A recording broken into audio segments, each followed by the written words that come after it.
Hi there, it's Rachel and Marley, and today we're going to work on meeting new dogs. It's really important to do. It's good so for his safety and for the safety of other dogs.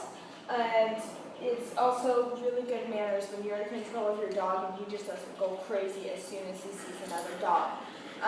The first thing is he needs to be able to know how to sit, which he does. I was practicing with him. He's doing a really great job. He does it right away, so that's great. And then first step that you need to do is when you see another dog, before you let Marley meet him, it's very important that you ask that owner if it's all right for your dog for Marley to say hi to their dog.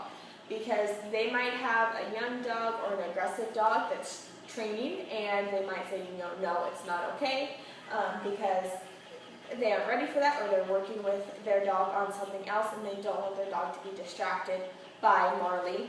Also, if that dog isn't up to date on his shots or is sick or anything like that, you don't want Marley to be able to interact with that dog to where he could catch something or anything like that. And we wouldn't want that to happen.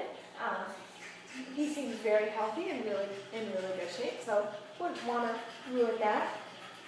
And if that owner has a larger dog, then maybe they have trouble controlling, they just don't want Marley to be introduced to them. So always ask first. So the process of how meeting new dogs work is when you see a new dog, you tell Marley to sit. Marley, sit. Good, sit. Good, sit, Marley. And you don't necessarily have to give him a treat every time. Sit. Marley, sit. Good boy. Every time he sits, because that's not what we're working on.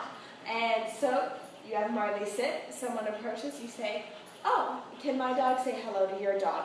And if they say yes, that's when you take a step forward, point with your finger, and tell Marley to say hello. So Marley, say hello. And you can guide him with the leash toward that dog. You don't need to have treats for this, because his treat is that he gets to meet this other dog and interact with them.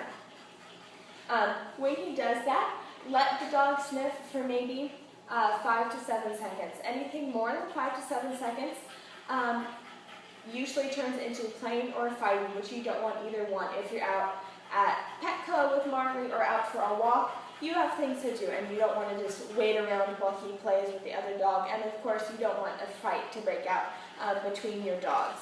And the key to this, and for teaching Marley manners for it, is that if he is not sitting quietly, he doesn't get to say hello to the other dog. If he's jumping around, if he's barking or growling, or just being too excited, then you say, sorry, we're practicing, my dog isn't behaving, so he doesn't get to meet your dog. And you continue on your walk, and Marley doesn't get to say hello, which he doesn't like. So he will start to learn that if he wants to see other dogs, he needs to sit quietly and respectfully and wait for you to invite him to meet the other dog instead of just charging and pulling on you. I know he's small, but he's very strong, and if you aren't expecting it and he just runs off to see another dog, he's going to pull you along with him. So Marley, come here. I'll show you what it looks like one more time. Marley, come on. Say you're out for your walk, walking around with Marley, you see another dog, and Marley, sit.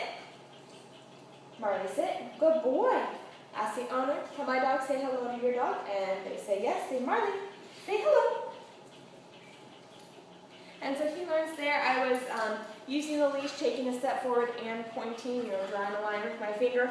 All of those are physical cues and commands that help tell Marley what to do. And so even though there's not another dog, he's still advancing forward just like that.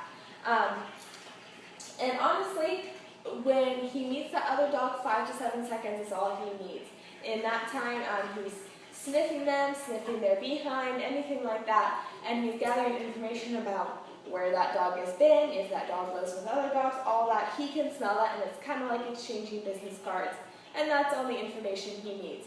He might want to stop to play, but that's not what you're there to do, and so, like I said before, the sniffing for 5 to 7 seconds is enough of a reward. He doesn't need a treat after that, and it will teach him to walk nicely on the leash and not start pulling. If he sees another dog with enough practice, he will immediately sit.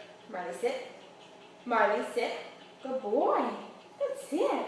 So he'll immediately sit respectfully next to you like this when you stop, in hopes that he can say hello to that other dog. So that is what we aim for. Practice this at home. Maybe if your sister's dog is around, where he knows the dog and you know the kind of interaction they'll have, that would make it a little easier, instead of not only just he in a new place, but meeting a new dog that can kind of be overload and that can make him more excited or nervous. So practice like that. The on-leash interaction is really important, both for your dog and for other dogs. So this was Rachel and Marley going over how to meet new dogs.